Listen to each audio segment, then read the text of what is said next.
Imbis na pagpapagaling, pananakit at pang-aabuso ang sinapit ng ilang pasyente sa isang drug rehabilitation center sa Silang sa Cavite. 3 ang arestado kabilang ang manager ng rehab. Ang maaksyong raid sa pasilidad. Tinutukan ni John Consulta. Exclusive! Pinasok ng mga ahente ng National Bureau of Investigation National Capital Region ang rehabilitation center na ito sa Silang, Cavite. Bakit po?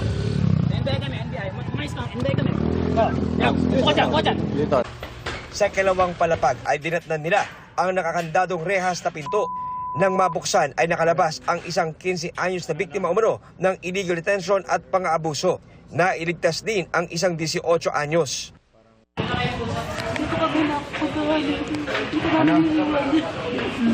Emosyonal ang kanyang ina sa kanilang pagkikita. Galit na galit din ito sa mga namamahala ng rehab.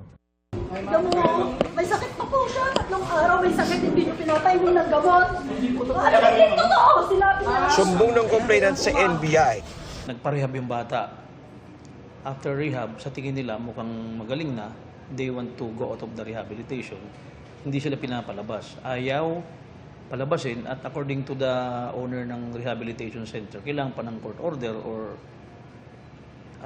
any official release. After some time, binubugbog na yung bata. So, kailangan aksyonan na kasi nagsasuffer na yung bata at dumadaig na. Sa isang punto, positibong itinuro ng isang pasyente ang nananakit sa kanya. Sino dyan? Pero nadiskubre ng NBI na may mas matindi pang pinagdadaanan ang ilan sa mga sinakip nila kagabi sa rehab center. Nakakagulat, hindi lang pala illegal detention, kundi may mga sexual abuse na ginagawa. Kumbaga sa batas, aggravating yung circumstance kasi pinagtiwala sa iyo ng mga magulang na magiging maayos, babalik sa maayos na landas yung mga anak. Yung pala, doon pala, naging biktima pa ng pang-aabuso at lalo pang inilagay sa sitwasyon na maaaring masadlak lalo sa masamang gawain at sa pagiging dependent sa pinagbabawal na gamot dahil sa naranasang trauma. 3 ang arestado, kabilang ang manager ng drug rehab center na tumanggi magbigay ng pahayag. Pero ang 2 hinuli, todo pakiusap sa complainant. Hindi naman po ako empleyado sa rehab.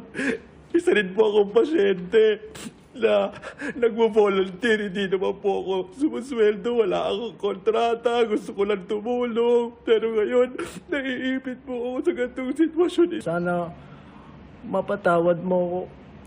Hindi ko naman sinasadyang gawin yun sa'yo. Serious illegal detention at saka sexual abuse, rape, yung may mga rape din na nangyayari.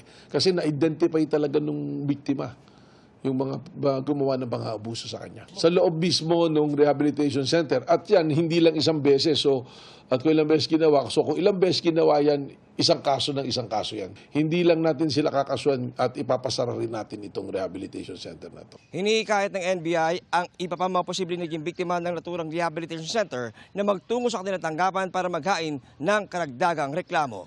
John Consulta, Nakatutok, 24 Oras.